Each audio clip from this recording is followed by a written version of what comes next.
ایک پروسیس سے گزارا انسان بن گیا, پانی کو دوسرے پروسیس سے گزارا شیر چیتے بن گئے, پانی کو تیسرے پروسیس سے گزارا مچھلیاں بن گئی, چوتھے پروسیس سے گزارا پرندے بن گئے, پرندوں کی 20 قسم. ایک ایک پرندے کو آپ جب آپ دیکھتے ہیں نا تو سائنسدان کہتے ہیں یہ والے پرندے کی چونچ ایکچولی لمبی ہے, اور وہ لمبی ہونے کی وجہ سے یہ اس طرح سے کھاتا ہے. اللہ نے کرو چونچ والے پیدا کر دیے. سمجھ رہے ہو, اللہ نے کون سے پیدا کر دیے؟ کرو چونچ والے. اب بتا اس کی تو لمبی چونچ نہیں ہے, ایکچولی اس کی جو کرو چونچ ہے, یعنی ہر پرندے کو جو چونچ دی گئی ہے نا وہ بھی اس کی باڈی کے حساب سے دی گئی ہے. آپ کرو چونچ والے کی چونچ لمبی کر دیں شاید مر جائے, وہ لمبی چونچ والے کی گھما دیں تو وہ کیا ہوگا؟ مر جائے گا. میں نے ایک دفعہ ڈاکومنٹری دیکھی اس کی, بھیڑیے کی. بھیڑیے بھی بڑی فلم ہے بھائی, ہم اس کو سمجھتے ہیں ایسے ہی مخلوق ہے, نا نا نا نا, اس کا پورا خاندان ہوتا ہے بھیڑیے کا.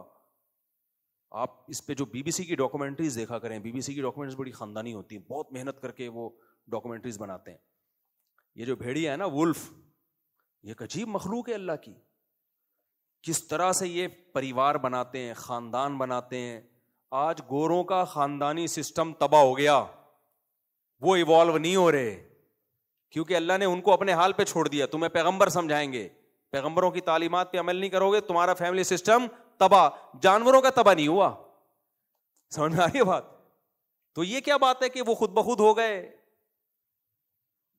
بھائی خود نہیں ہوئے, وہ اللہ نے ان کو یہ نظام دیا ہے جس سے وہ تبدیل نہیں ہو سکتے. بھیڑیوں کا پورا ایک خاندانی نظام ہے. کیسے بھیڑیا جوان ہوتا ہے, اس کے بعد جب زیادہ بھیڑی ہوتے ہیں تو وہ ہجرت کر کے جانا پڑتا ہے. بھائی علاقے میں 2 وڈیرے نہیں ہو سکتے, نکل پتلی گلی سے. پھر وڈیرا کہہ رہا ہوں, جو بھیڑیا ہے نا, جو وڈیرا ہوتا ہے, ایک کو جو جگہ خالی کرنی پڑتی ہے, وہ جاتا ہے علاقہ چھوڑ کر کے میں دوسرا خاندان بساؤں گا. میں اس کے لیے 2-2 ہزار کلومیٹر سفر بھی کرتا ہے وہ, سمجھتے ہو؟ جنگلوں کو عبور کرے گا اور ٹف لائف گزارے گا وہ, اور بھوک سے نڈھال بھی ہوگا, لیکن وہ دوسرا خاندان تلاش کر رہا ہوتا ہے کہ اب یہ علاقہ, کیونکہ امیر ایک ہی ہوتا ہے, سمجھتے ہو؟ اور اس دوران کیا ہوتا ہے, بعض پرندے اس کی مدد کر رہے ہوتے ہیں. یہ ہوائی بات نہیں ہے, آپ ڈاکومنٹریز دیکھیں جو ریلائبل ہے, پھینکو انہیں نہ بنائی ہو. کہ دکھایا گیا ہے کہ ایک کوا جو ہے نا, کوا بھیڑیا برف میں ہے, برفانی کوا کائیں کائیں کرتا ہوا بھیڑیے کو شکار کے پاس لے گیا ہے. سمجھ میں نہیں آ رہی بات, کیونکہ کوا بھی برف میں بھوکا بیٹھا ہوا تھا. اس نے جب بھیڑیے کو دیکھا, کوے کے مائنڈ میں یہ آیا کہ یہ کچھ کھائے گا تو بچاوا میں کھاؤں گا, تو کائیں کائیں کرتا ہوا ایک جگہ لے گیا, اور بھیڑیا بھی اس کوے کے پیچھے پیچھے جا رہا ہے. بھیڑیے کو کس نے سکھایا بھائی؟ کیا یہ آٹومیٹیکلی کہ کوا تجھے بتائے گا کہ کہاں کیا پڑا ہوا ہے؟ اور کوا 1.5 ہوشیار, 1.5 ہوشیار, وہ جا کے خرگوش کے بل دکھا رہا ہے اس کو. صحیح ہے نا, یہاں خرگوش پائے جاتے. بالآخر بھیڑیے نے کھایا, اور وفا کیسی کی ہے, کچھ کوے کے لیے بھی چھوڑ دیا کہ تو نے مجھے گائیڈ کیا ہے. تربیت کے بغیر انسانوں میں یہ کوالٹی آتی ہے؟ اس سے پتہ چلتا ہے بھائی اس پوری مخلوق کا آپس میں کیا ہے.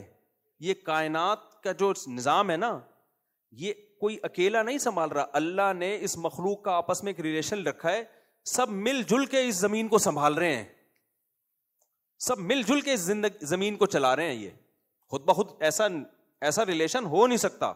ایک انگریز نے لکھا ہے کہ اگر یہ جنگل کے سارے درندے مر جائیں نا, ہم شیروں کو بھی مار دیں, بھیڑیوں کو بھی مار دیں, تو جنگل میں جو گرینری ہے نا یہ ختم ہو جائے گی. جنگل نہیں رہیں گے. وجہ کیا ہے؟ ہرن اور یہ جو دوسرے 12 سنگا, ان کی نسل اتنی بڑھے گی, یہ کھا کھا کے پورے جنگل کو چٹ کر جائیں گے, اور پھر خود بھی بھوکے مر جائیں گے یہ. تو اللہ تعالیٰ نے درندے بھی پیدا کیے کہ بھائی تمہاری گروتھ اتنی بڑھے گی, اس سے زیادہ یہ شیر بڑھنے نہیں دے گا. صحیح ہے نا, شیر بڑھنے نہیں دے گا اس سے زیادہ. ہر چیز میں ایک مینجمنٹ ہے. تبھی اللہ نے قرآن میں کہا ذالک تقدیر العزیز العلیم, یہ اس بادشاہ کی مینجمنٹ ہے جو زبردست طاقتور بھی ہے اور جس کے پاس علم بھی ہے. تو میں بیان کہاں سے لے کے چلا تھا, یہ ہم کدھر کو نکل لیے؟ ہاں میں یہ عرض کر رہا تھا. تو اللہ تعالیٰ سورہ دہر میں کیا کہتے ہیں کہ انا خلقنا الانسان, ہم نے انسان کو بنایا اور اس کو سنتا دیکھتا بنایا. کیوں؟ ہم اس کو آزمانا چاہتے ہیں کہ ان تمام چیزوں میں غور و فکر کر کے وہ اللہ پہ ایمان لاتا ہے یا نہیں لاتا, اللہ کی مان کے چلتا ہے یا نہیں چلتا. تو ہم